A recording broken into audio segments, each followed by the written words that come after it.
টাঙ্গাইলে মাছ ব্যবসায়ীকে কিলার গ্যাংয়ের প্যাডে একটি চিঠি দিয়ে ৫ লাখ টাকা চাঁদা দাবির চাঞ্চল্যকর ঘটনায় বিএনপির ৩ নেতাসহ ৫ জনকে গ্রেফতার করেছে পুলিশ।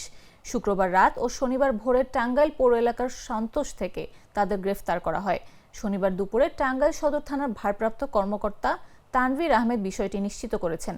গ্রেফতাররা হলেন আব্দুল্লাহ আল মামুন, সাব্বির হোসেন, শাহ আলম, জুবায়ের, গোলাম রাব্বানী।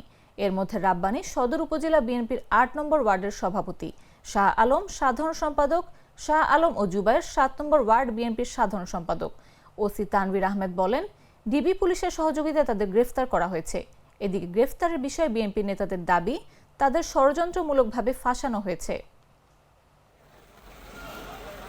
মাছ ব্যবসায়ী আজহারুল ইসলামের কাছে একটি পত্রালোপ আসে এবং সেই পত্রে একটি হত্যাকারী দল, কিলার গ্যাং, তার কাছে ৫ লক্ষ টাকা চাঁদা দাবি করে এবং ৩ তারিখে একটি নির্দিষ্ট জায়গায় সেটি পৌঁছে দেওয়ার একটি বার্তা তার কাছে যায় এবং এটি গতকালকে যখন তার কাছে যায়, পরবর্তীতে এটি ব্যাপক সোশ্যাল মিডিয়া সহ বিভিন্ন জায়গায় ব্যাপক ভাইরাল হতে থাকে।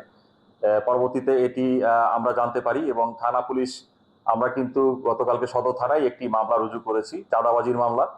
এবং আমরা ঘটনাটি জানতে পারার পরপরই আমাদের টাঙ্গাইল সদর থানা, আমাদের ডিবি এবং কাকমারি ফাঁড়ির একটি চৌকস টিম এই ঘটনা পুনরুদ্ধারে কাজ শুরু করে এবং আমাদের বিভিন্ন যে তথ্যপত্র এবং আমাদের যে সোর্স এবং বিভিন্ন মাধ্যমে আমাদের তথ্যপত্র সহ এবং তথ্য প্রযুক্তি সহ আমরা সম্পৃক্ত ব্যক্তি পেয়ে যাই, নাম আব্দুল্লাহ আল মামুন।